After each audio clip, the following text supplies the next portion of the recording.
Hi friends, I am Rupa from Sadhana academy. So ನಾವು previous ಕ್ಲಾಸಲ್ಲಿ ನಾವೇನು ನಮ್ಮ ಅಪ್ಲೈಡ್ ಬಯಾಲಜಿ ಬಗ್ಗೆ ಡಿಸ್ಕಸ್ ಮಾಡ್ತಾ ಇದ್ವಿ.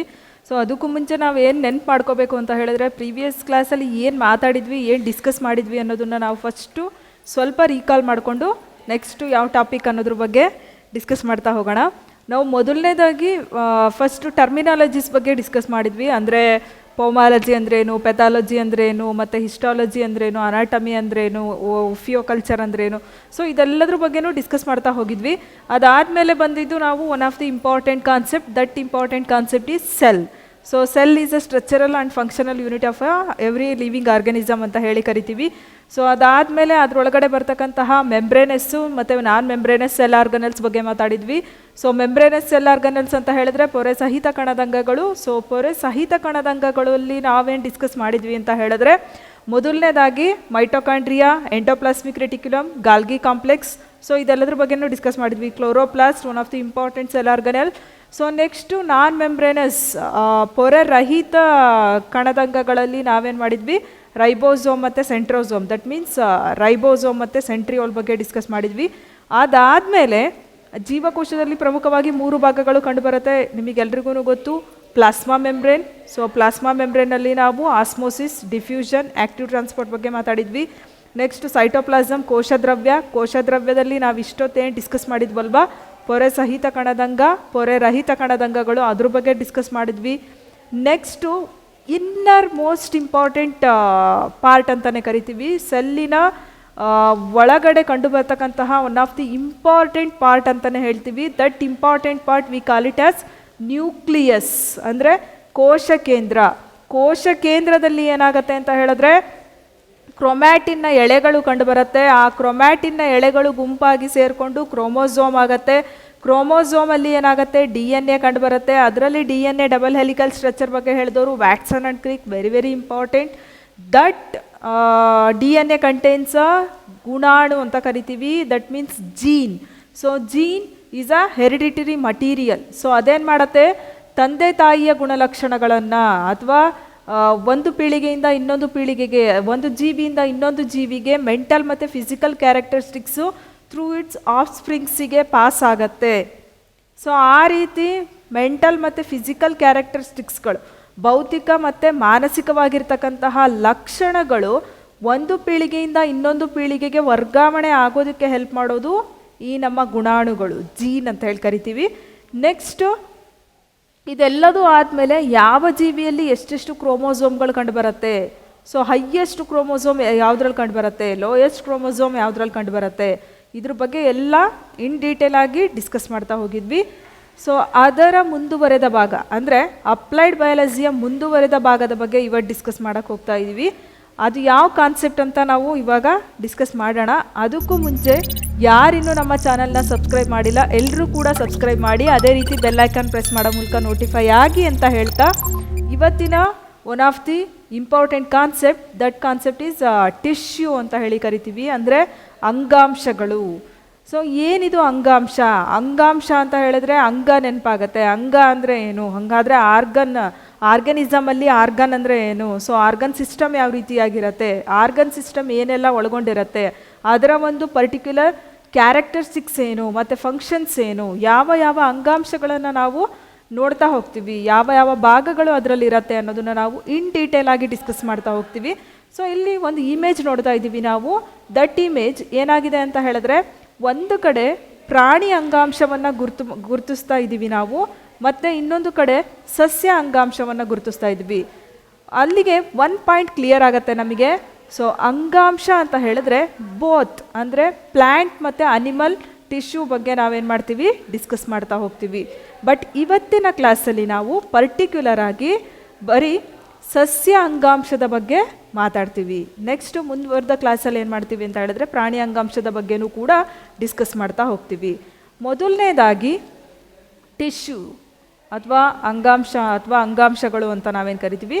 ಸೊ ಅಂಗಾಂಶಗಳು ಮತ್ತು ಅವುಗಳ ಕಾರ್ಯವನ್ನು ಅಧ್ಯಯನ ಮಾಡುವ ಶಾಸ್ತ್ರಕ್ಕೆ ಅಂಗಾಂಶ ಶಾಸ್ತ್ರ ಅಂತ ಹೇಳಿ ಕರಿತೀವಿ. ಅದನ್ನು ಇಂಗ್ಲೀಷಲ್ಲಿ ಹಿಸ್ಟಾಲಜಿ ಅಂತ ಹೇಳಿ ಕರಿತೀವಿ. ಎಕ್ಸಾಮಲ್ಲೂ ಕೂಡ ಅಂಗಾಂಶ ಶಾಸ್ತ್ರ ಅಂತ ಕೇಳಿಲ್ಲ ಫ್ರೆಂಡ್ಸ್, ಹಿಸ್ಟಾಲಜಿ ಅಂತಲೇ ಕನ್ನಡದಲ್ಲೇ ಕೇಳಿದ್ದಾರೆ. ಸೊ ಆದ್ದರಿಂದ ಇಂಗ್ಲೀಷ್ ವರ್ಡ್ಸನ್ನು ನೆನ್ಪಿಟ್ಕೊಂಡ್ರೆ ತುಂಬಾ ಒಳ್ಳೆಯದು ಅಂತಲೇ ಹೇಳ್ಬೋದು. ಇದು ಆಗಿರ್ಬೋದು, ಮತ್ತು ಕೆಮಿಸ್ಟ್ರಿನಲ್ಲೂ ಸಹ ಅಷ್ಟೇ. ಸಿಂಥೆಟಿಕ್ ಸಬ್ಸ್ಟೆನ್ಸ್ ಅಂತ ನಾವೇನು ಮಾತಾಡ್ತೀವಿ ಅದರಲ್ಲೂ ಕೂಡ ಅಷ್ಟೇ, ಸೆರಾಮಿಕ್ಸು, ಗ್ಲಾಸು, ಅದರಲ್ಲೂ ಅಷ್ಟೇ ಇಂಗ್ಲೀಷ್ ವರ್ಡ್ಸನ್ನೇ ಕನ್ನಡದಲ್ಲಿ ಕೊಟ್ಟಿದ್ದಾರೆ. ಸೊ ಇಲ್ಲಿ ನೋಡ್ತಾ ಇದ್ದೀವಿ ನಾವು ಹಿಸ್ಟಾಲಜಿ ಅಂತ ಹೇಳಿ. ನಾವು ಬೇಸಿಕ್ ಬಯಾಲಜಿ ಬಗ್ಗೆ ಮಾತಾಡಬೇಕಾದ್ರೆ, ಅಂದರೆ ಬೇಸಿಕ್ ಮತ್ತು ಅಪ್ಲೈಡ್ ಬಯಾಲಜಿ ಅಂತ ಫಸ್ಟ್ ಥಿಯರಿ ಕ್ಲಾಸ್ ನಾವೇನು ಸ್ಟಾರ್ಟ್ ಮಾಡಿದ್ವಿ ಅದರಲ್ಲಿ plant pathology, animal pathology, histology, anatomy ಎಲ್ಲದ್ರ ಬಗ್ಗೆ ಇನ್ ಡೀಟೇಲಾಗಿ ಡಿಸ್ಕಸ್ ಮಾಡಿದ್ದೀವಿ. ಬಟ್ ಇನ್ನೊಂದು ಸಲ ನಾವು ನೆನ್ಪು ಮಾಡ್ಕೋಬೇಕು ಅಂತ ಹೇಳಿದ್ರೆ, ಈ ಹಿಸ್ಟಾಲಜಿ ಅಂತಕ್ಕಂಥದ್ದು ಅಂಗಾಂಶಗಳು ಮತ್ತು ಅದರ ಒಂದು ನಿರ್ದಿಷ್ಟವಾಗಿರ್ತಕ್ಕಂತಹ ಫಂಕ್ಷನ್ಸ್ ಏನು ಅನ್ನೋದನ್ನು ಅಧ್ಯಯನ ಮಾಡ್ತಕ್ಕಂತಹ ಜೀವಶಾಸ್ತ್ರದ ಒಂದು ಶಾಖೆ, ಒಂದು ಬ್ರ್ಯಾಂಚ್ ಅಂತ ಹೇಳಿ ಕರಿತೀವಿ. ಹಾಗಿದ್ರೆ ಅಂಗಾಂಶ ಅಂದರೆ ಏನು ಅಂತ ಹೇಳಿ ನಮಗೆ ಗೊತ್ತಿರಬೇಕು. ಆವಾಗಲಿಂದನೂ ಅಂಗ ಮತ್ತು ಅಂಗಾಂಶದ ಬಗ್ಗೆ ಮಾತಾಡ್ತಾನೆ ಇದ್ದೀವಿ. ಸೊ ಅಂಗಾಂಶಗಳು ಕಾರ್ಯಗಳನ್ನು ಅಧ್ಯಯನ ಮಾಡೋದಕ್ಕೆ ಅಂಗಾಂಶ ಶಾಸ್ತ್ರ ಅಂತ ಹೇಳಿ ಕರಿತೀವಿ ಅಂತ ಮಾತಾಡ್ತಾ ಇದ್ದೀವಿ. ಸೊ ಹಾಗಿದ್ರೆ ಅಂಗಾಂಶ ಅಂದರೆ ಏನು, ಟಿಶ್ಯೂ ಅಂದರೆ ಏನು? ಸೊ ಟಿಶ್ಯೂ ಅಂತ ಹೇಳಿದ್ರೆ ಏನೂ ಇಲ್ಲ, ಒಂದೇ ಮೂಲವನ್ನು ಹೊಂದಿದ್ದು, ಒಂದೇ ರೀತಿಯ ರಚನೆಯನ್ನು ಹೊಂದಿದ್ದು, ಒಂದೇ ರೀತಿಯ ಕಾರ್ಯವನ್ನು ಮಾಡ್ತಕ್ಕಂತಹ ಜೀವಕೋಶಗಳ ಗುಂಪು. ಸೊ ಇದಕ್ಕೋಸ್ಕರನೇ ನಾವು ಪ್ರೀವಿಯಸ್ ಕ್ಲಾಸನ್ನು ಸ್ವಲ್ಪ ನೆನ್ಪು ಮಾಡ್ಕೊಂಡಿದ್ದು, ಮೆಮೊರೈಸ್ ಮಾಡ್ಕೊಂಡಿದ್ದು. ಬಿಕಾಸ್ ಒಂದೇ ರೀತಿಯ ಮೂಲವನ್ನು ಹೊಂದಿದ್ದು, ಒಂದೇ ರೀತಿಯ ರಚನೆ, ಸ್ಟ್ರಕ್ಚರ್ ಕೂಡ ಸೇಮ್ ಆಗಿರುತ್ತೆ, ಮತ್ತು ಅದರ ಫಂಕ್ಷನ್ಸು ಕೂಡ ಸೇಮ್ ಆಗಿರುತ್ತೆ. ಸೊ ಆ ರೀತಿ ಸೇಮ್ ಇರಬೇಕು ಅಂತ ಹೇಳಿದಾಗ ಒಂದು ಗುಂಪು ರಚನೆ ಆಗತ್ತೆ. ಯಾವ ಗುಂಪು ಅಂತ ಹೇಳಿದ್ರೆ ಜೀವಕೋಶಗಳ ಗುಂಪು ಅಂತ ಹೇಳಿ ನಾವು ಕರಿತೀವಿ. ಜೀವಕೋಶ ಅಂತ ಹೇಳಿದರೆ ಒಂದು ಜೀವಿಯ ರಚನಾತ್ಮಕ ಮತ್ತು ಕಾರ್ಯಾತ್ಮಕ ಘಟಕ. ಸೊ ಆ ಜೀವಕೋಶದಲ್ಲಿ ಏನಾಗುತ್ತೆ ಅಂತ ಹೇಳಿದ್ರೆ ಪ್ಲಾಸ್ಮಾ ಮೆಂಬ್ರೇನ್ ಬರುತ್ತೆ, ಸೈಟೋಪ್ಲಾಸಮ್ ಬರುತ್ತೆ, ನ್ಯೂಕ್ಲಿಯಸ್ ಬರುತ್ತೆ. ಸೊ ಅದಲ್ಲದೆ ಡಿಫ್ರೆಂಟ್ ಸೆಲ್ ಆರ್ಗನಲ್ಸ್ ಬರ್ತಾ ಹೋಗುತ್ತೆ. ಸೊ ಪ್ರತಿಯೊಂದು ಜೀವಕೋಶ, ಒಂದು ಜೀವಿ ಅಂತ ಹೇಳಿದಾಗ ಕೋಟ್ಯಾನುಕೋಟಿ ಜೀವಕೋಶಗಳಿರುತ್ತೆ. ಅಂತಹ ಒಂದು ಜೀವಕೋಶ, ಪ್ರತಿಯೊಂದು ಜೀವಕೋಶ ವಿವಿಧ ಭಾಗಗಳನ್ನು ಒಳಗೊಂಡಿರುತ್ತೆ. ಆ ಭಾಗಗಳಿಗೆ ನಾವೇನಂತ ಕರಿತೀವಿ? ಸೆಲ್ ಆರ್ಗನಲ್ಸ್, ಜೀವಕೋಶದ ಕಣದಂಗಗಳು ಅಂತ ಕರಿತೀವಿ. ಸೊ ಅದರಲ್ಲಿ ಪೊರೆ ಸಹಿತ ಕಣದಂಗ, ಪೊರೆ ರಹಿತ ಕಣದಂಗಗಳು ಬರುತ್ತೆ. ಅದರದ್ದೇ ಆಗಿರ್ತಕ್ಕಂತಹ ಒಂದು ಫಂಕ್ಷನ್ಸ್ ನಾವು ನಿರ್ವಹಿಸ್ತಾ ಹೋಗುತ್ತೆ. ಫಾರ್ ಎಕ್ಸಾಂಪಲ್ ರೈಬೋಸೋಮ್ ಅಂತ ತಗೊಂಡ್ರೆ ಪ್ರೋಟೀನ್ ಫ್ಯಾಕ್ಟರಿ ಅಂತ ಹೇಳಿ ಕರಿತೀವಿ, ಪ್ರೋಟೀನ್ನ ಉತ್ಪಾದನೆ ಅಂತ ಹೇಳಿ ಕರಿತೀವಿ. ಕ್ಲೋರೋಪ್ಲಾಸ್ಟ್ ಫೋಟೋಸಿಂಥೆಸಿಸ್, ದ್ಯುತಿ ಸಂಶ್ಲೇಷಣೆ ಅಂತ ಕರಿತೀವಿ. ಈ ರೀತಿಯಾಗಿ ಪ್ರತಿಯೊಂದು ಜೀವಕೋಶದ ಕಣದಂಗಗಳು ತನ್ನದೇ ಆಗಿರ್ತಕ್ಕಂಥ ಕಾರ್ಯಗಳನ್ನು ಮಾಡುತ್ತೆ. ಇಂತಹ ಜೀವಕೋಶಗಳ ಗುಂಪು ಏನಾಗತ್ತೆ, ಒಂದೇ ರೀತಿಯ ಮೂಲ, ರಚನೆ, ಕಾರ್ಯವನ್ನು ಹೊಂದಿರುತ್ತೆ. ಸೊ ಅದಕ್ಕೆ ನಾವೇನಂತ ಕರಿತೀವಿ? ಅಂಗಾಂಶ ಅಂತ ಕರಿತೀವಿ.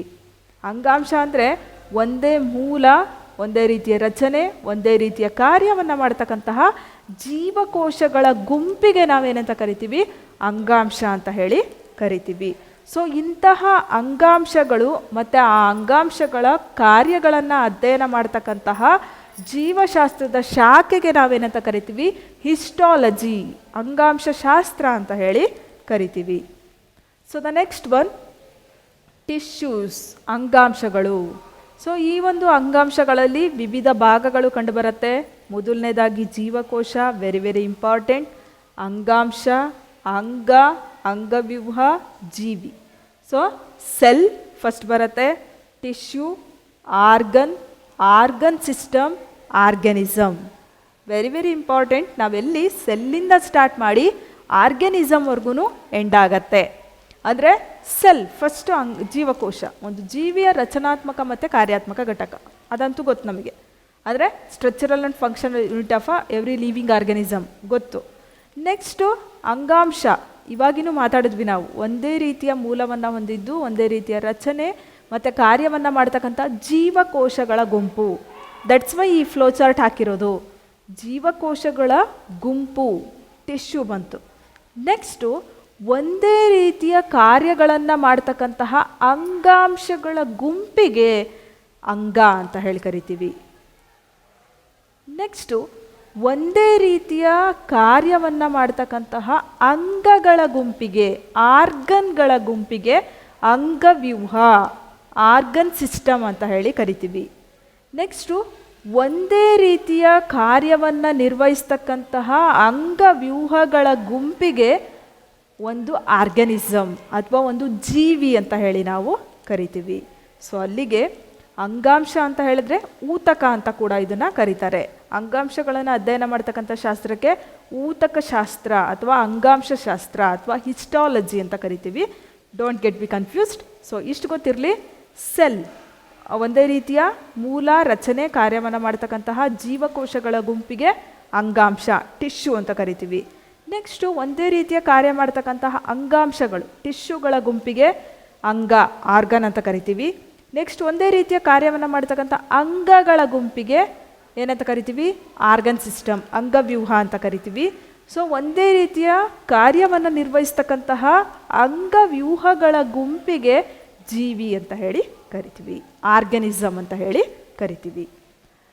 ನೆಕ್ಸ್ಟು ಈ ಅಂಗಾಂಶದಲ್ಲಿ ನಾನು ಮೊದಲನೇ ಚಿತ್ರವನ್ನು ನೋಡಿದ ತಕ್ಷಣ ಹೇಳಿದೆ ನಿಮಗೆ, ಈ ಅಂಗಾಂಶದಲ್ಲಿ ಪ್ರಮುಖವಾಗಿ ಏನಾಗುತ್ತೆ ಅಂತ ಹೇಳಿದ್ರೆ 2 ರೀತಿಯ ಅಂಗಾಂಶಗಳನ್ನು ನಾವು ನೋಡ್ತೀವಿ. ಒಂದು ಸಸ್ಯ ಅಂಗಾಂಶ ಪ್ಲ್ಯಾಂಟ್ ಟಿಶ್ಯೂ, ಮತ್ತೊಂದು ಪ್ರಾಣಿ ಅಂಗಾಂಶ ಅನಿಮಲ್ ಟಿಶ್ಯೂ ಅಂತ ಹೇಳಿ ಕರಿತೀವಿ. ಸೊ ಅದರಲ್ಲಿ ಮೊದಲನೇದಾಗಿ ಸಸ್ಯ ಅಂಗಾಂಶ ಪ್ಲ್ಯಾಂಟ್ ಟಿಶ್ಯೂ ಅಂತ ಹೇಳಿ ಕರಿತೀವಿ. ಪ್ಲ್ಯಾಂಟ್ ಟಿಶ್ಯೂ ಸಿಸ್ಟಮಲ್ಲಿ ಏನಾಗುತ್ತೆ ನಾವು ನೋಡ್ತಾ ಇದ್ದೀವಿ, ಮೊದಲನೇದಾಗಿ ಮೆರಿಸ್ಟಮ್ಯಾಟಿಕ್ ಟಿಶ್ಯೂ, ವರ್ಧನ ಅಂಗಾಂಶ. ಏನಿದು ವರ್ಧನ ಅಂಗಾಂಶ? ಯಾವ ಹಂತದಲ್ಲಿ ವರ್ಧನ ಅಂಗಾಂಶ ಕಂಡುಬರುತ್ತೆ? ಯಾವ ಹಂತದವರೆಗೂ ವರ್ಧನ ಅಂಗಾಂಶ ತನ್ನ ಕಾರ್ಯವನ್ನು ನಿರ್ವಹಿಸುತ್ತೆ? ಹಾಗಿದ್ರೆ ವರ್ಧನ ಅಂಗಾಂಶ ಅಂದರೆ ಏನು? ವರ್ಧನ ಅಂಗಾಂಶ ಯಾವ ಯಾವ ಭಾಗಗಳನ್ನು ಒಳಗೊಂಡಿರುತ್ತೆ? ಅದ್ರ ಬಗ್ಗೆ ಈಗ ನಾವು 1 by 1 ಡಿಸ್ಕಸ್ ಮಾಡ್ತಾ ಹೋಗ್ತೀವಿ. ಇಷ್ಟು ಗೊತ್ತಿರಲಿ, ಅಂಗಾಂಶದಲ್ಲಿ 2 ವಿಧ, ಒಂದು ಸಸ್ಯಾಂಗಾಂಶ, ಇನ್ನೊಂದು ಪ್ರಾಣಿ ಅಂಗಾಂಶ. ಸೊ ಮೊದಲನೇದಾಗಿ ನಾವು ಡಿಸ್ಕಸ್ ಮಾಡೋಕ್ಕೆ ಹೋಗ್ತಾ ಇರೋದು ಪ್ಲ್ಯಾಂಟ್ ಟಿಶ್ಯೂ, ಸಸ್ಯ ಅಂಗಾಂಶ. ಇಲ್ಲಿ ನೋಡ್ತಾ ಇದ್ದೀವಿ ನಾವು ಒಂದು ಸಸ್ಯ ಅಂಗಾಂಶ ಪ್ಲ್ಯಾಂಟ್ ಟಿಶ್ಯೂ ಏನಾಗುತ್ತೆ, ಆವೃತ ಬೀಜ ಸಸ್ಯದ ಬೆಳವಣಿಗೆ, ರಕ್ಷಣೆ, ಹೀರಿಕೆ, ದ್ಯುತಿ ಸಂಶ್ಲೇಷಣೆ, ನೀರು, ಲವಣ ಸಾಗಾಣಿಕೆ ಮುಂತಾದ ಕಾರ್ಯಗಳಿಗೆ ನಿರ್ದಿಷ್ಟ ಅಂಗಾಂಶಗಳು ಕಂಡುಬರುತ್ತವೆ. ದಿ ಮೋಸ್ಟ್ ಇಂಪಾರ್ಟೆಂಟ್ ಪಾಯಿಂಟ್, ಇದನ್ನು ನಾವು ನೆನ್ಪಿಟ್ಕೊಳ್ಳೇಬೇಕು, ಆವೃತ ಬೀಜ ಸಸ್ಯಗಳು ಆಂಜಿಯೋಸ್ಪರ್ಮ್ಸ್ ಅಂತ ಹೇಳಿ ಕರಿತೀವಿ. ಸೊ ಆವೃತ ಬೀಜ ಸಸ್ಯಗಳ ಒಂದು ಬೆಳವಣಿಗೆ, for example hibiscus plant, typical plant, model plant ಅಂತಲೇ ಕರಿತೀವಿ. ದಾಸವಾಳದ ಗಿಡವನ್ನು ನಾವು ನೆನ್ಪು ಮಾಡ್ಕೋಬೇಕು. ಸೊ ಆ ದಾಸವಾಳದ ಗಿಡ ಸಸ್ಯ, ದಾಸವಾಳದ ಗಿಡ ತಗೊಂಡಿದ್ದೀವಿ ಈಗ ನಾವು. ಸೊ ಅದು ಮಾದರಿ ಸಸ್ಯ ಅಂತ ಹೇಳಿ ಕರೀತಾರೆ, ದಟ್ಸ್ ವೈ ಅದನ್ನು ಎಕ್ಸಾಂಪಲ್ ಆಗಿ ತಗೊಂಡಿದ್ದೀವಿ. ಆ ಸಸ್ಯದ ಒಂದು ಬೆಳವಣಿಗೆ, ಡೆವಲಪ್ಮೆಂಟ್. ನೆಕ್ಸ್ಟು ರಕ್ಷಣೆ, ಆ ಸಸ್ಯದ ಒಂದು ರಕ್ಷಣೆ ಅಂದರೆ ಯಾರೋ ಬಂದು ಅಟ್ಯಾಕ್ ಮಾಡಿದಾಗ ಅದನ್ನು ರಕ್ಷಣೆ ತನ್ನನ್ನು ತಾನು ಸೇವ್ ಮಾಡ್ಕೊಳ್ಳೋದು ಅಂತಲ್ಲ, ತನ್ನದೇ ಆಗಿರ್ತಕ್ಕಂತಹ ಒಂದು ಟಿಶ್ಯೂ ಆರ್ಗನ್ ಸಿಸ್ಟಮಿಂದ ಏನು ಮಾಡುತ್ತೆ, ತನ್ನನ್ನು ತಾನು ಕಾಪಾಡಿಕೊಳ್ಳುತ್ತೆ. ನೆಕ್ಸ್ಟು ಹೀರಿಕೆ. ಏನು ಹೀರಿಕೆ? ಲವಣಗಳು ಮತ್ತು ನೀರು ಆಹಾರವನ್ನು ಅಬ್ಸಾರ್ಬ್ ಮಾಡ್ಕೊಳ್ಳೋಕ್ಕಂತಹ capacity. Next the most important ದ್ಯುತಿ ಸಂಶ್ಲೇಷಣೆ. ದ್ಯುತಿ ಸಂಶ್ಲೇಷಣೆ ಅಂದ ತಕ್ಷಣ ನೆನಪಾಗಬೇಕು ನಮಗೆ ಜೀವಕೋಶ. ಜೀವಕೋಶದಲ್ಲಿ ಕಂಡುಬರ್ತಕ್ಕಂತಹ ಪ್ಲಾಸ್ಟಿಡ್ಸ್ಗಳಲ್ಲಿ ಕಂಡುಬರ್ತಕ್ಕಂತಹ ಕ್ಲೋರೋಪ್ಲಾಸ್ಟ್. ಆ ಕ್ಲೋರೋಪ್ಲಾಸ್ಟಲ್ಲಿ with the help of chlorophyll, sunlight ಏನಾಗುತ್ತೆ ಅಂತ ಹೇಳಿದ್ರೆ ಒಂದು ಸಸ್ಯ ತನ್ನ ಆಹಾರವನ್ನು ತಾನೇ ತಯಾರು ಮಾಡಿಕೊಳ್ಳುತ್ತೆ. ಸೊ ಆ ಒಂದು ಪ್ರೊಸೆಸ್ಸಿಗೆ ನಾವೇನಂತ ಕರಿತೀವಿ? ಫೋಟೋಸಿಂಥಸಿಸ್, ದ್ಯುತಿ ಸಂಶ್ಲೇಷಣೆ ಅಂತೇಳಿ ಕರಿತೀವಿ. ನೆಕ್ಸ್ಟು ನೀರು ಮತ್ತು ಲವಣಗಳ ಸಾಗಾಣಿಕೆ. ಒಂದು ಸಸ್ಯದಲ್ಲಿ ಇರ್ತಕ್ಕಂತಹ ಬೇರಿನ ವ್ಯವಸ್ಥೆ. ಸೊ ಆ ಬೇರು ಏನು ಮಾಡುತ್ತೆ, ಭೂಮಿಯಲ್ಲಿ ಅಂತ ಹೇಳಿದ್ರೆ ಮಣ್ಣಿನಲ್ಲಿ ಇರ್ತಕ್ಕಂತಹ ಪೋಷಕಾಂಶಗಳನ್ನು, ನೀರಿನ ಅಂಶವನ್ನು, ಲವಣಗಳನ್ನು ಏನು ಮಾಡುತ್ತೆ, ಅಬ್ಸಾರ್ಬ್ ಮಾಡ್ಕೊಳ್ಳುತ್ತೆ, ಹೀರಿಕೆಯನ್ನು ಮಾಡ್ಕೊಳ್ಳುತ್ತೆ. ಇದಷ್ಟೇ ಅಲ್ಲದೆ ಮುಂತಾದ ಕಾರ್ಯಗಳಿಗೆ ಅಂದರೆ ಈ ರಕ್ಷಣೆ, ಹೀರಿಕೆ, ದ್ಯುತಿ ಸಂಶ್ಲೇಷಣೆ, ನೀರು ಮತ್ತು ಲವಣಗಳ ಸಾಗಾಣಿಕೆ, ಇದಷ್ಟೇ ಅಲ್ಲದೆ ಇನ್ನೂ ಇತರೆ ಕಾರ್ಯಗಳಿಗೆ ನಿರ್ದಿಷ್ಟ ಅಂಗಾಂಶಗಳು ಕಂಡುಬರುತ್ತೆ. ಸೊ ಇಷ್ಟು ಕೂಡ ನೆನ್ಪಿಟ್ಕೋಬೇಕು, ಅದು ಆವೃತ ಬೀಜ ಸಸ್ಯಗಳಲ್ಲಿ. ನೆಕ್ಸ್ಟು ಸಸ್ಯ ಅಂಗಾಂಶದಲ್ಲಿ ಪ್ರಮುಖವಾಗಿ 2 ವಿಧಗಳನ್ನು ನಾವು ನೋಡ್ತೀವಿ. ಅದರಲ್ಲಿ ಮೊದಲನೇದಾಗಿ ವರ್ಧನ ಅಂಗಾಂಶ, ಮೆರಿಸ್ಟಮ್ಯಾಟಿಕ್ ಟಿಶ್ಯೂ. ನೆಕ್ಸ್ಟು ಎರಡನೇದು ಶಾಶ್ವತ ಅಂಗಾಂಶ, ಪರ್ಮನೆಂಟ್ ಟಿಶ್ಯೂ ಅಂತ ಹೇಳಿ ಕರಿತೀವಿ. ಮೊದಲನೇದಾಗಿ ನಾವು ಚಿತ್ರದಲ್ಲೇ ನೋಡಿದ್ವಿ ಮೆರಿಸ್ಟಮ್ಯಾಟಿಕ್ ಟಿಶ್ಯೂ ಅಂದರೆ ವರ್ಧನ ಅಂಗಾಂಶ, ಅದ್ರ ಬಗ್ಗೆ ಡಿಸ್ಕಸ್ ಮಾಡ್ತೀವಿ. ನೆಕ್ಸ್ಟು ಶಾಶ್ವತ ಅಂಗಾಂಶ, ಪರ್ಮನೆಂಟ್ ಟಿಶ್ಯೂ. ಇಲ್ಲಿ ಚಿತ್ರದಲ್ಲಿ ನಾವು ನೋಡ್ತಾ ಇದ್ದೀವಿ ವರ್ಧನ ಅಂಗಾಂಶ. So apical meristem, intercalary meristem, lateral meristem, ಮತ್ತೆ ನಾವು ನೋಡ್ತಾ ಇದ್ದೀವಿ ಎಪಿಕಲ್ ಮೆರಿಸ್ಟಮ್. ಸೊ ಇಲ್ಲಿ ನಮಗೆ ಒಂದು ಅರ್ಥ ಆಗಬೇಕು, ತುದಿ ವರ್ಧನ ಅಂಗಾಂಶ, ಪಾರ್ಶ್ವವರ್ಧನ ಅಂಗಾಂಶ, ಅಂತರ್ಗಿಣ್ಣುಗಳಲ್ಲಿ ಕಂಡುಬರ್ತಕ್ಕಂತಹ ಅಂಗಾಂಶ. ಸೊ ಇಷ್ಟೂ ಅಂಗಾಂಶಗಳು ಎಲ್ಲಿ ಕಂಡುಬರುತ್ತೆ? ವರ್ಧನ ಅಂಗಾಂಶದಲ್ಲಿ ಕಂಡುಬರುತ್ತೆ. ಇನ್ನೊಂದು ನೀವು ಚಿತ್ರದಲ್ಲಿ ಸೂಕ್ಷ್ಮವಾಗಿ ಅಬ್ಸರ್ವ್ ಮಾಡ್ಬೋದು ಫ್ರೆಂಡ್ಸ್, ಏನಂತ ಹೇಳಿದ್ರೆ ಎಪಿಕಲ್ ಮೆರಿಸ್ಟಮ್ ಎರಡು ಭಾಗದಲ್ಲಿ ನೋಡ್ತಾ ಇದ್ದೀವಿ. ಅಂದರೆ ಒಂದು ಸಸ್ಯ ಅಂತ ಹೇಳಿದ್ರೆ ಬೇರನ್ನು ಒಳಗೊಂಡಿರುತ್ತೆ, ಕಾಂಡವನ್ನು ಒಳಗೊಂಡಿರುತ್ತೆ, ಎಲೆಯನ್ನು ಒಳಗೊಂಡಿರುತ್ತೆ, ಹೂವು, ಕಾಯಿ, ಹಣ್ಣನ್ನು ಒಳಗೊಂಡಿರುತ್ತೆ. ಸೊ ಅಲ್ಲಿ ನೋಡ್ತಾ ಇದ್ದೀವಿ ನಾವು ಬಡ್, ಇವಾಗ ತಾನೇ ಹೂವು ಅರಳೋದಕ್ಕೆ ಸಿದ್ಧತೆಯನ್ನು ನಡೆಸ್ಕೊಂಡಿದೆ. ಸೊ ಸಸ್ಯದ ತುದಿಯ ಭಾಗದಲ್ಲಿ ಎಪಿಕಲ್ ಮೆರಿಸ್ಟಮ್ ಕಂಡು ಬರ್ತಾ ಇದೆ, ತುದಿ ವರ್ಧನ ಅಂಗಾಂಶ ಅಂತೇಳಿ ಕರಿತೀವಿ. ನೆಕ್ಸ್ಟ್ ಕೆಳಗಡೆ ನೋಡ್ತಾ ಇದ್ದೀವಿ ನಾವು ಅಟ್ ದಿ ಸೇಮ್ ಟೈಮ್ ಅಲ್ಲಿ ಬೇರಿನಲ್ಲಿ ತುದಿ ವರ್ಧನ ಅಂಗಾಂಶವನ್ನು ನಾವು ಅಬ್ಸರ್ವ್ ಮಾಡ್ಬೋದು. ಅಂದರೆ ಒಟ್ಟಾರೆಯಾಗಿ ಸಸ್ಯದ ತುದಿಯ ಭಾಗದಲ್ಲಿ ಕಂಡು ಬರ್ತಕ್ಕಂತಹ ಅಂಗಾಂಶಕ್ಕೆ ವರ್ಧನ ಅಂಗಾಂಶ ಅಂತ ಹೇಳಿ ನಾವು ಕರಿತೀವಿ. ವರ್ಧನ ಅಂಗಾಂಶ, ಸೊ ಮೆರಿಸ್ಟಮ್ಯಾಟಿಕ್ ಟಿಶ್ಯೂ. ಏನಿದು ಮೆರಿಸ್ಟಮ್ಯಾಟಿಕ್ ಟಿಶ್ಯೂ? ಏನೆಲ್ಲ ಒಳಗೊಂಡಿರುತ್ತೆ? ಈ ಅಂಗಾಂಶವು ಜೀವಂತವಾಗಿರುವ ಜೀವಕೋಶಗಳಿಂದ ಕೂಡಿದೆ. Very very very important. So living cell ಸಿಸ್ಟಮನ್ನು ಮಾತ್ರ ಇದು ಒಳಗೊಂಡಿರುತ್ತೆ. ಅಂದರೆ ಪ್ರತಿಯೊಂದು ಜೀವಕೋಶಗಳು ಸಹ ತನ್ನದೇ ಆಗಿರ್ತಕ್ಕಂತಹ ನಿರ್ದಿಷ್ಟ ಕಾರ್ಯವನ್ನು ನಿರಂತರವಾಗಿ ಏನು ಮಾಡ್ತಾ ಇರತ್ತೆ? ಪ್ರೊಸೆಸ್ನ ಕಂಟಿನ್ಯೂ ಮಾಡ್ತಾ ಇರತ್ತೆ. ನೆಕ್ಸ್ಟು ನಿರಂತರ ಕೋಶ ವಿಭಜನಾ ಶಕ್ತಿಯನ್ನು ಹೊಂದಿದೆ. ಅಂದರೆ ಕಂಟಿನ್ಯೂಸ್ ಆಗಿ ಸೆಲ್ ಡಿವಿಷನ್ ಆಗ್ತಾ ಹೋಗುತ್ತೆ. ಸೆಲ್ ಡಿವಿಷನ್ ಅಂದ ತಕ್ಷಣ ನಾನು ಹೇಳಿದ್ದೆ ಪ್ರೀವಿಯಸ್ ಕ್ಲಾಸಲ್ಲೂ ಕೂಡ, ಫ್ರೋಫೇಸ್, ಮೆಟಾಫೇಸ್, ಅನಾಫೇಸ್, ಟೀಲೋಫೇಸ್. ಫ್ರೋಫೇಸಲ್ಲಿ ಏನಾಗಿರುತ್ತೆ?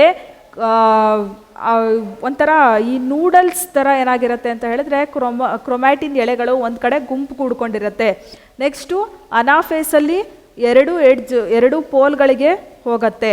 ನೆಕ್ಸ್ಟು ಮೆಟಾಫೇಸಲ್ಲಿ ಒಂದೇ ಲೈನಲ್ಲಿ ಅರೇಂಜ್ ಆಗಿರುತ್ತೆ ಕ್ರೋಮೋಸೋಮ್ಗಳು. ನೆಕ್ಸ್ಟು ಟೀಲೋಫೇಸಲ್ಲಿ ಮತ್ತೆ ಎರಡು ಗುಂಪುಗಳಾಗಿ ಏನಾಗುತ್ತೆ? ಫ್ರೋಫೇಸ್ ಇಲ್ಲೊಂದು ಫ್ರೋಫೇಸು, ಮಧ್ಯದಲ್ಲಿ ಸೆಲ್ ಪ್ಲೇಟು ಕಂಡುಬರುತ್ತೆ. ಸೊ ಅಲ್ಲಿ ಅಷ್ಟೆಲ್ಲ ತಲೆ ಕೆಡಿಸ್ಕೊಳ್ಳೋದು ಬೇಡ. ಪ್ರಮುಖವಾಗಿ ಕೋಶ ವಿಭಜನೆಯಲ್ಲಿ 4 ವಿಧಗಳನ್ನು, ಹಂತಗಳನ್ನು ಕಾಣ್ತೀವಿ ನಾವು: ಫ್ರೋಫೇಸ್, ಅನಾಫೇಸ್, ಮೆಟಾಫೇಸ್, ಟೀಲೋಫೇಸ್. ಸೊ ಈ ಎಲ್ಲ ಹಂತಗಳನ್ನು ನಿರಂತರವಾಗಿ ಸೆಲ್ ಡಿವೈಡ್ ಆಗ್ತಾನೇ ಇರುತ್ತೆ. ಯಾವುದರಲ್ಲಿ? ವರ್ಧನ ಅಂಗಾಂಶ, ಮೆರಿಸ್ಟಮ್ಯಾಟಿಕ್ ಟಿಶ್ಯೂನಲ್ಲಿ. ಇವು ಕಾಂಡದ ತುದಿ, ಬೇರುಗಳ ತುದಿ ಮತ್ತು ಅಂಕುರಗಳಲ್ಲಿ ಕಂಡುಬರುತ್ತದೆ. Very very important. Apical meristematic tissue ಅಂತೇಳಿ ಇವಾಗಿನೂ ಜಸ್ಟ್ ನಾವು ಚಿತ್ರದಲ್ಲಿ ಅಬ್ಸರ್ವ್ ಮಾಡಿದ್ವಿ. ಅಲ್ಲೇನಾಗತ್ತೆ? ಕಾಂಡದ ತುದಿ, ಬೇರಿನ ತುದಿ ಮತ್ತು ಏನಾಗತ್ತೆ? ಅಂಕುರಗಳು ಅಂದರೆ ಮೊಗ್ಗು, ಇವಾಗ ತಾನೇ ನೆಕ್ಸ್ಟ್ ಹೂ ಅರಳೋದಕ್ಕೆ ರೆಡಿಯಾಗಿದೆ. ಮೊಗ್ಗುಗಳಲ್ಲೂ ಸಹ ಏನಾಗುತ್ತೆ? ಈ ಒಂದು ವರ್ಧನ ಅಂಗಾಂಶ ಕಂಡುಬರುತ್ತೆ. ನೆಕ್ಸ್ಟ್ ಒನ್, ವರ್ಧನ ಅಂಗಾಂಶದ ಲಕ್ಷಣಗಳು. Very very important. ಇದು ವರ್ಧನ ಅಂಗಾಂಶವು ಸೆಲ್ಯುಲೋಸ್ನಿಂದಾದ ಕೋಶ ಭಿತ್ತಿಯನ್ನು ಹೊಂದಿದೆ. Very very very important. ನಮ್ಮ ಫಸ್ಟ್ ಕ್ಲಾಸ್ ಇದು. ಫಸ್ಟ್ ಕ್ಲಾಸಲ್ಲಿ ಸೆಲ್ನಲ್ಲಿ ಕಂಡುಬರ್ತಕ್ಕಂತಹ ಪ್ಲಾಸ್ಮಾ ಮೆಂಬ್ರೇನಲ್ಲಿ ನಾವು ಮಾತಾಡಿದ್ವಿ. ಆಸ್ಮೋಸಿಸ್, ಡಿಫ್ಯೂಷನ್, ಆಕ್ಟಿವ್ ಟ್ರಾನ್ಸ್ಪೋರ್ಟ್ ಮತ್ತು ಸೆಲ್ ವಾಲ್. ಸೊ ಇಲ್ಲೇನಾಗಿರುತ್ತೆ? ಸೆಲ್ಯುಲೋಸ್ನಿಂದಾದ ಕೋಶ ಭಿತ್ತಿಯನ್ನು ಈ ವರ್ಧನ ಅಂಗಾಂಶ ಹೊಂದಿರುತ್ತೆ.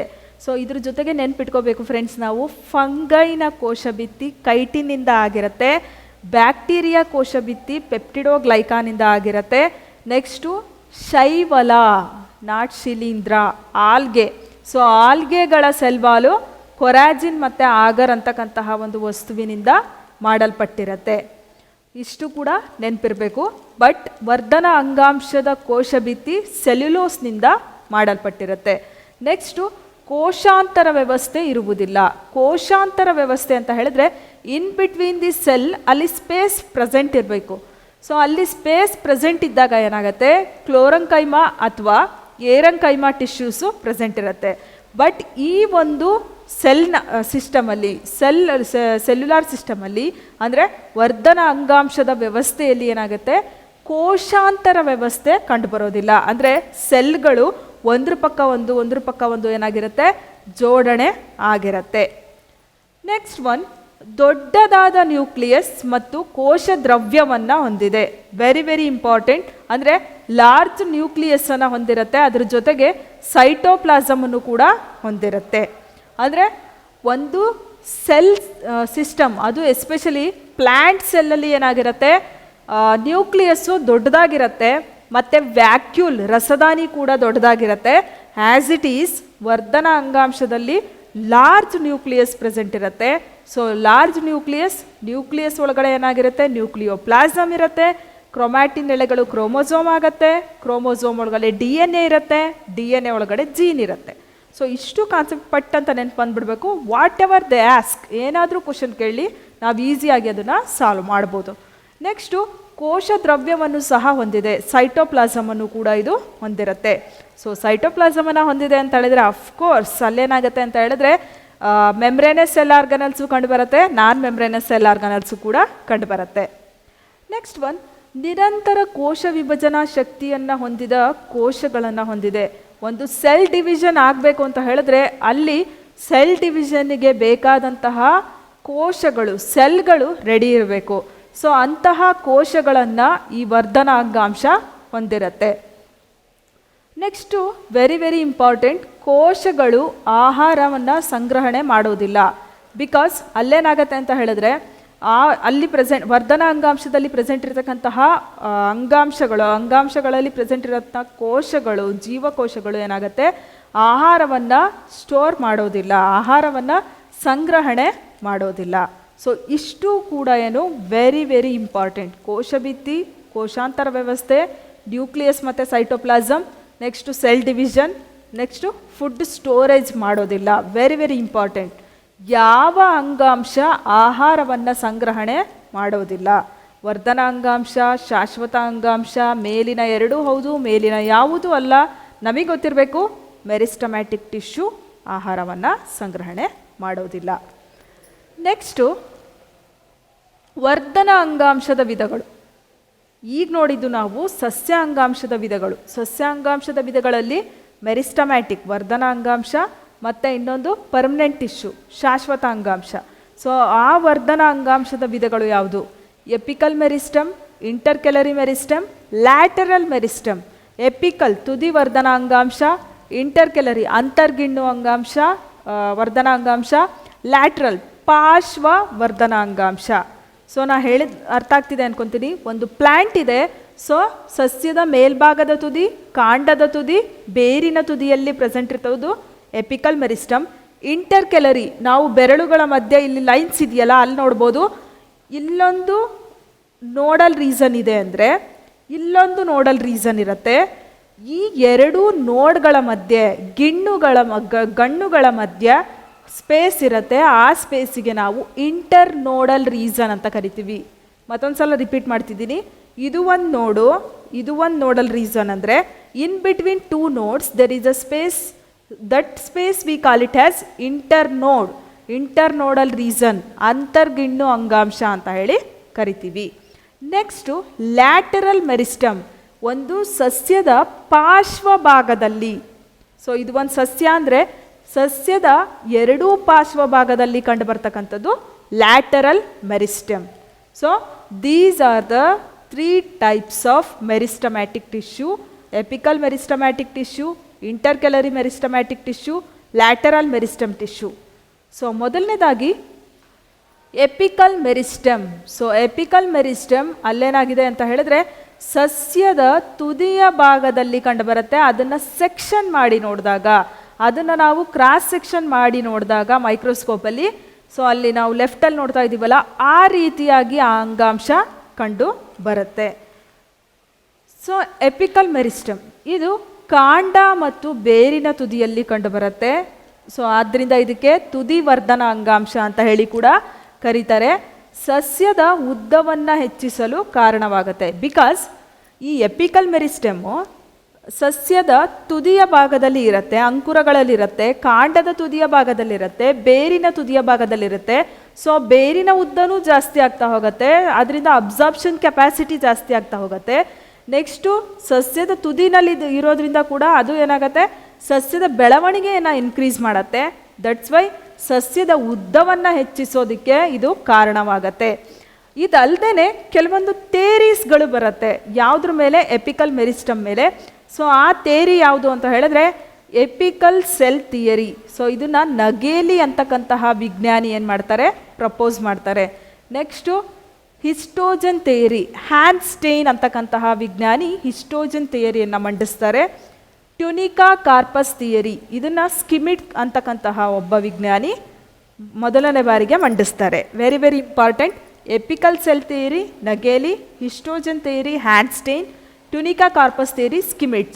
ಸೊ ಇಲ್ಲಿ ಅದು ಏನು ಹೇಳತ್ತೆ, ಆ ಸಿದ್ಧಾಂತ ಏನು ಅಂತ ಹೇಳಿ ನೆನ್ಪಿಟ್ಕೊಳ್ದೇ ಇದ್ರೂ ಪರವಾಗಿಲ್ಲ, ಬಟ್ ಯಾವ ಸಿದ್ಧಾಂತವನ್ನು ಯಾವ ವಿಜ್ಞಾನಿ ಮಂಡಿಸಿದ್ರು ಅನ್ನೋದನ್ನು ನೆನ್ಪಿಟ್ಕೋಬೇಕು. Very very important. Next another most important one ಅಂತಲೇ ಕರಿತೀವಿ, ಇಂಟರ್ ಕೆಲರಿ ಮೆರಿಸ್ಟಮ್. ಸೊ ಅಲ್ಲಿ ನೋಡ್ತಾ ಇದ್ದೀವಿ ನಾವು ಇಂಟರ್ ನೋಡ್ಸ್ ಇನ್ ಬಿಟ್ವೀನ್ ಟೂ ನೋಡ್ಸ್. ಸೊ ಇಲ್ಲಿ ನೋಡ್ತಾ ಇದ್ದೀವಿ, ಇದು ಒಂದು ನೋಡು, ಇದು ಒಂದು ನೋಡ್ ಅಂದರೆ in between the two notes inter ನೋಡು ಪ್ರೆಸೆಂಟ್ ಇರುತ್ತೆ. ಆ ಒಂದು ಮೆರಿಸ್ಟಮ್ಯಾಟಿಕ್ ಟಿಶ್ಯೂಗೆ ಇಂಟರ್ ಕೆಲರಿ ಮೆರಿಸ್ಟಮ್ ಅಂತ ಹೇಳಿ ಕರಿತೀವಿ. ಸೊ ಇದು ಏನಾಗುತ್ತೆ ಅಂತ ಹೇಳಿದ್ರೆ ಎಲಾಂಗೇಷನ್. ಸೊ ಇದು ಕೂಡ ಆ ಒಂದು ಗಿಣ್ಣುಗಳ ಅಂತರವನ್ನು ಹೆಚ್ಚಿಸೋದಕ್ಕೆ, ಇಂಟರ್ ನೋಡಲ್ ರೀಸನ್ನನ್ನು ಹೆಚ್ಚಿಸೋದಕ್ಕೆ, ಸಸ್ಯದ ಒಂದು ಗಾತ್ರವನ್ನು ಹೆಚ್ಚಿಸೋದಕ್ಕೆ ಹೆಲ್ಪ್ ಮಾಡುತ್ತೆ. ಇನ್ ಬಿಟ್ವೀನ್ ಟೂ ನೋಡ್ಸ್ ಇಂಟರ್ ನೋಡು ಪ್ರೆಸೆಂಟ್ ಇರುತ್ತೆ. ಚಿತ್ರದಲ್ಲಿ ನೋಡಿದ್ರೆ ಈಸಿಯಾಗಿ ನೆನ್ಪಿಟ್ಕೋಬೋದು ಫ್ರೆಂಡ್ಸ್. ಪ್ರತಿಯೊಂದಕ್ಕೂ ಏನಕ್ಕೆ ಚಿತ್ರವನ್ನು ನಾವು ಅಬ್ಸರ್ವ್ ಮಾಡಬೇಕು ಅಂದರೆ, ಸೊ ನಾವು ಎಕ್ಸಾಮ್ ಹಾಲಲ್ಲಿ ಕೂತಾಗ ಈ ಚಿತ್ರ ನೆನಪಾಗಬೇಕು. ಸೊ ಒಂದು ಚಿತ್ರ ನೋಡಿದ್ವಿ ನಾವು, ಆ ಒಂದು ಕ್ಲಾಸ್ನ ಚಿತ್ರದಲ್ಲಿ 2 ನೋಡಲ್ ರೀಸನ್ ಇತ್ತು, ಅದರ ಮಧ್ಯೆ ಇಂಟರ್ ನೋಡ್ ಪ್ರೆಸೆಂಟ್ ಇತ್ತು. ಸೊ ಝೋನ್ ಆಫ್ ಎಲಾಂಗೇಷನ್, ಆವಾಗ ಏನಾಗುತ್ತೆ, ಸೆಲ್ ಎಲಾಂಗೇಷನ್ ಜಾಸ್ತಿ ಆಗುತ್ತೆ, ಸಸ್ಯದ ಉದ್ದ ಜಾಸ್ತಿ ಆಗುತ್ತೆ. ನೆಕ್ಸ್ಟು ಇಂಟರ್ ಕೆಲರಿ ಮೆರಿಸ್ಟಮ್ಮು ನಾವಲ್ಲಿ ಅಬ್ಸರ್ವ್ ಮಾಡ್ತಾ ಇದ್ದೀವಿ. ನೆಕ್ಸ್ಟು ಇಂಟರ್ ಕೆಲರಿ ಮೆರಿಸ್ಟಮ್, ಇದರ ಒಂದು ಪ್ರಮುಖವಾಗಿರ್ತಕ್ಕಂತಹ ಲಕ್ಷಣಗಳೇನು, ಕಾರ್ಯಗಳೇನು, ಅದರ ಒಂದು ಫಂಕ್ಷನ್ಸ್ ಏನು? ಇದು ಶಾಶ್ವತ ಅಂಗಾಂಶದ ನಡುವೆ ಅಂತರ್ಗಿಣ್ಣುಗಳ ಬುಡದಲ್ಲಿ ಅಥವಾ ಎಲೆಗಳ ಬುಡದಲ್ಲಿ ಕಂಡುಬರುತ್ತದೆ. So very very important. ವರ್ಧನ ಅಂಗಾಂಶ, ಶಾಶ್ವತ ಅಂಗಾಂಶ. ಬಟ್ ಶಾಶ್ವತ ಅಂಗಾಂಶ ಅಂದ್ರೇನು ಅದು ನೆಕ್ಸ್ಟ್ ಕ್ಲಾಸಲ್ಲಿ ಡಿಸ್ಕಸ್ ಮಾಡ್ತೀವಿ. ಬಟ್ ಇಷ್ಟು ನೆನಪಿರಲಿ, ಈ ಇಂಟರ್ ಕೆಲರಿ ಮೆರಿಸ್ಟಮ್ಮು ಶಾಶ್ವತ ಅಂಗಾಂಶದ ನಡುವೆ ಅಂತರ್ಗಿಣ್ಣು, ಇಲ್ಲೊಂದು ಗಿಣ್ಣು ಇಲ್ಲೊಂದು ಗಿಣ್ಣು ಪ್ರೆಸೆಂಟ್ ಇರುತ್ತೆ.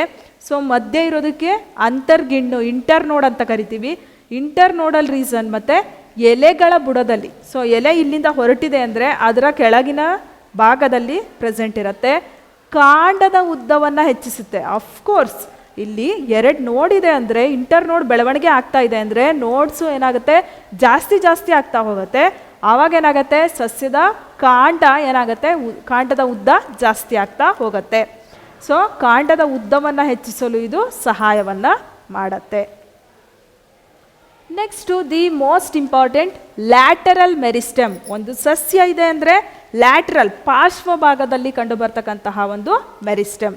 ಸೊ ಇಲ್ಲಿ ನೋಡ್ತಾ ಇದ್ದೀವಿ ನಾವು primary phloem, primary xylem. Next cork cambium, ಮರದ ತೊಗಟೆಯಲ್ಲಿ ಕಂಡುಬರುತ್ತೆ. Vascular cambium, secondary xylem, secondary phloem. So pith ಅಂತ ಹೇಳಿ ಕರಿತೀವಿ.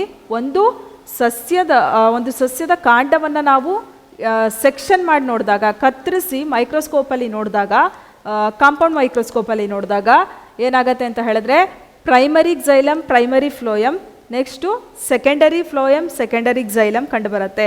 ಅಂದರೆ ವ್ಯಾಸ್ಕ್ಯುಲರ್ ಬಂಡಲ್ಸು ಪ್ರೆಸೆಂಟ್ ಇರುತ್ತೆ. ವ್ಯಾಸ್ಕ್ಯುಲರ್ ಬಂಡಲ್ಸ್ ಅಂದರೆ ನಾಳಕೂರ್ಚಗಳು, ಝೈಲಮ್ ಮತ್ತು ಫ್ಲೋಯಮ್ ಒಟ್ಟಿಗೆ ಇರೋದು ಅಂತ. ಸೊ ಇದೆಲ್ಲ ಎಲ್ಲಿ ಕಂಡುಬರುತ್ತೆ, ಲ್ಯಾಟರಲ್ ಮೆರಿಸ್ಟಮಲ್ಲಿ ಕಂಡುಬರುತ್ತೆ. ಇದರಿಂದ ಏನಾಗುತ್ತೆ, ಸಸ್ಯದ ಪಾರ್ಶ್ವ ಭಾಗಗಳು ದೊಡ್ಡದಾಗಿ ಬೆಳೆಯೋದಕ್ಕೆ, ಅದರ ವಿಡ್ತ್ ಜಾಸ್ತಿ ಆಗೋದಕ್ಕೆ ಹೆಲ್ಪ್ ಮಾಡುತ್ತೆ. ಸೊ ಲ್ಯಾಟ್ರಲ್ ಮೆರಿಸ್ಟಮ್ ಇದು ಕಾಂಡದ ಹೊರ ಅಂಚುಗಳಲ್ಲಿ ಕಂಡುಬರುತ್ತದೆ. ಒಂದು ಕಾಂಡ ಇದೆ ಅಂದರೆ ಹೊರ ಅಂಚು ಪಾರ್ಶ್ವ ಭಾಗದಲ್ಲಿ ಕಂಡುಬರುತ್ತೆ. ವ್ಯಾಸ್ಕ್ಯುಲರ್ ಕೆಂಬಿಯಮ್, ಸೊ ವ್ಯಾಸ್ಕ್ಯುಲಾರ್ ಬಂಡಲ್ಸ್ ಅಂತ ಹೇಳಿ ಕರಿತೀವಿ. ನಾಳಕೂರ್ಚಗಳು ಕ್ಸೈಲಮ್ ಕೆಳಗಡೆ, ಫ್ಲೋಯಮ್ ಮೇಲ್ಗಡೆ. ಸೊ ಏನಾಗುತ್ತೆ ಅಂತ ಹೇಳಿದ್ರೆ ಕ್ಸೈಲಮ್ ಮತ್ತು ಫ್ಲೋಯಮ್ ಒಟ್ಟೊಟ್ಟಿಗೆ ಏನಾಗಿರುತ್ತೆ, ಗುಂಪು ಗುಂಪಾಗಿ ಆ ಒಂದು ಕಾಂಡದ ಭಾಗದಲ್ಲಿ ಹರಡ್ಕೊಂಡಿರುತ್ತೆ. ಸೊ ಅದಕ್ಕೆ ವ್ಯಾಸ್ಕ್ಯುಲಾರ್ ಕೇಂಬಿಯಮ್ ಅಂತ ಹೇಳಿ ಕರಿತೀವಿ. ನೆಕ್ಸ್ಟು ಸಸ್ಯ ಅಂಗಾಂಶಗಳಲ್ಲಿ ಮತ್ತೆ ನಾವು ನೆನ್ಪು ಮಾಡ್ಕೋತಾ ಇದ್ದೀವಿ, 2 ವಿಧ ಕಂಡುಬರುತ್ತೆ. ವರ್ಧನ ಅಂಗಾಂಶ ನಾವು ಮಾತಾಡಿದ್ವಿ, ಅದರಲ್ಲಿ ವರ್ಧನ ಅಂಗಾಂಶದಲ್ಲಿ ಏನಾಗುತ್ತೆ, ನಿರಂತರವಾಗಿ ಕೋಶ ವಿಭಜನೆ ಆಗ್ತಾ ಹೋಗುತ್ತೆ. ಅದರಲ್ಲಿ ಪ್ರಮುಖವಾಗಿ ಎಪಿಕಲ್ ಅಂದರೆ ತುದಿವರ್ಧನ ಅಂಗಾಂಶ, ಲ್ಯಾಟರಲ್ ಪಾರ್ಶ್ವವರ್ಧನ ಅಂಗಾಂಶ, ಇಂಟರ್ಕೆಲರಿ ಅಂತರ್ಗಣ್ಣು ಅಂಗಾಂಶ. ಸೊ ಇಷ್ಟನ್ನು ಕೂಡ ಇವತ್ತಿನ ಕ್ಲಾಸಲ್ಲಿ ಡಿಸ್ಕಸ್ ಮಾಡಿದ್ವಿ. ನೆಕ್ಸ್ಟು ಶಾಶ್ವತ ಅಂಗಾಂಶ, ಪರ್ಮನೆಂಟ್ ಟಿಶ್ಯೂ. ಸೊ ಪರ್ಮನೆಂಟ್ ಟಿಶ್ಯೂನಲ್ಲಿ ಪ್ರಮುಖವಾಗಿ ಏನಾಗುತ್ತೆ, ಸರಳ ಶಾಶ್ವತ ಅಂಗಾಂಶ, ಸಂಕೀರ್ಣ ಶಾಶ್ವತ ಅಂಗಾಂಶ, simple permanent tissue, complex permanent tissue ಬರುತ್ತೆ. ಸಿಂಪಲ್ ಪರ್ಮನೆಂಟ್ ಟಿಶ್ಯೂನಲ್ಲಿ ಪ್ರಮುಖವಾದ ವಿಧಗಳು ಬರುತ್ತೆ, ಕಾಂಪ್ಲೆಕ್ಸ್ ಪರ್ಮನೆಂಟ್ ಟಿಶ್ಯೂನಲ್ಲಿ ಪ್ರಮುಖವಾದ ವಿಧಗಳು ಬರುತ್ತೆ. ಆ ಎಲ್ಲ ವಿಧಗಳು ಯಾವುದು, ಅದರದ್ದೇ ಆಗಿರ್ತಕ್ಕಂಥ ಫಂಕ್ಷನ್ಸ್ ಏನಿರುತ್ತೆ ಅನ್ನೋದನ್ನು ನಾವು ನೆಕ್ಸ್ಟು ಡಿಸ್ಕಸ್ ಮಾಡ್ತಾ ಹೋಗೋಣ. ಇಲ್ಲಿ ಹೇಳಿದೆ ನಾನು, ಶಾಶ್ವತ ಅಂಗಾಂಶದಲ್ಲಿ ಸರಳ ಶಾಶ್ವತ ಅಂಗಾಂಶ, simple permanent tissue, parenchyma, collenchyma, sclerenchyma ಕಂಡುಬರುತ್ತೆ. ಸಂಕೀರ್ಣ ಶಾಶ್ವತ ಅಂಗಾಂಶದಲ್ಲಿ ಕ್ಸೈಲಮ್, ಫ್ಲೋಯಮ್ ಮತ್ತು ಎಪಿಡರ್ಮಿಸ್ ಕಂಡುಬರುತ್ತೆ. ಸೊ ಇದ್ರ ಬಗ್ಗೆ ನಾವು ನೆಕ್ಸ್ಟ್ ಕ್ಲಾಸಲ್ಲಿ ಡಿಸ್ಕಸ್ ಮಾಡ್ತಾ ಹೋಗೋಣ. Thank you so much for watching this video.